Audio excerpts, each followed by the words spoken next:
Right, so mate, next up we've got a subject that divides the internet.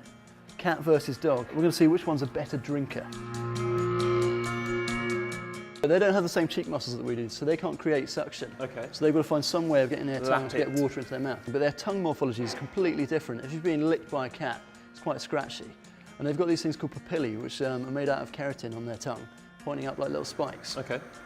So they drink the water and almost sort of scratch it like they do on your skin and scoop it up without actually breaking the surface of the water. Whereas dogs do it completely differently. They don't have this sort of scratchy tongue. They sort of do a scoop bucket. Let's see what the difference is. Yeah. Right, so this is Amira, another member of the Earth Unplugged team. And Amira, who's this? This is Percy.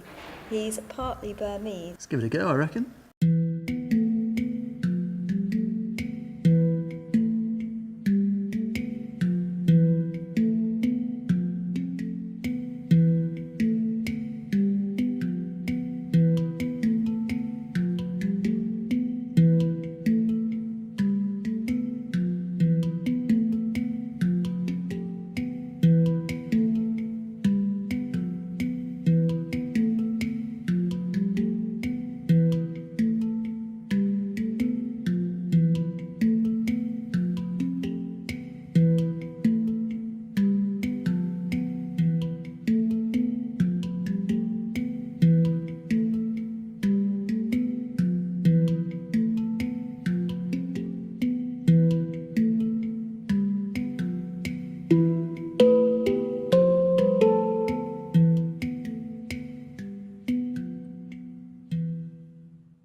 Look at how he pulls it. It's amazing, isn't it? So that's those hooks on that tongue, literally pulling the milk up. Whoa, it really sort of hooks it back, doesn't it?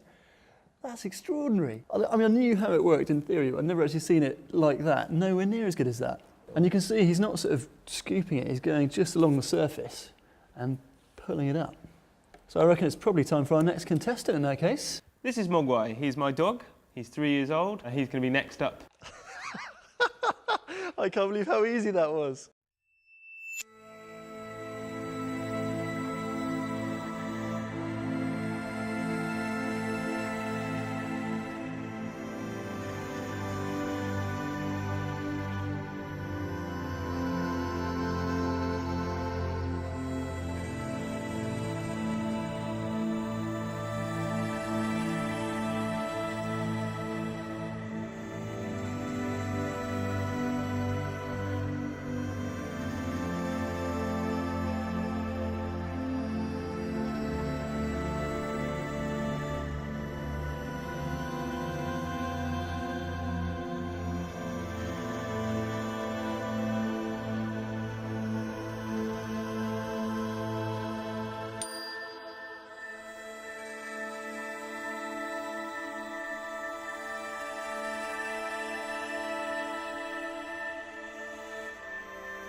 That looks brilliant, because the cat's kind of pulling it, he's kind of chucking it up and then shutting his mouth before it gets a chance to fall back out again. That looks terrific. And he does the scoop, you can really see it. He really does. And you can see it just helps him keep his whiskers out of the water, because he's using those to sort of sense the world around him. If he's got a long lappy tongue, then it doesn't really matter if his whiskers are above the surface. And you can see how thin these cheeks are, so they've just got no muscle to create that suction. Lovely. Nice. So Lovely Mog doesn't seem to like the water much anymore. If it's all right with you, we might spice it up just with a little bit of milk. Yeah.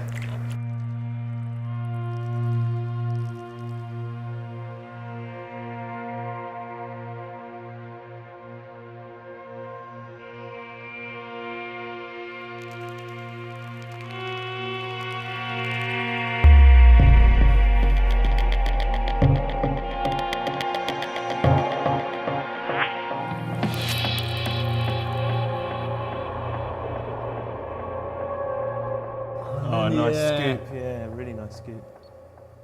And you can just see how much sort of bigger and flatter that tongue is. So they really monopolise the size of their tongue, whereas the cat's just going for that spiky surface area. Cool. Happy with that? Yep. Moggy's celebration for winning the lapping. So you think the dog won? I think the dog was definitely better than the cat.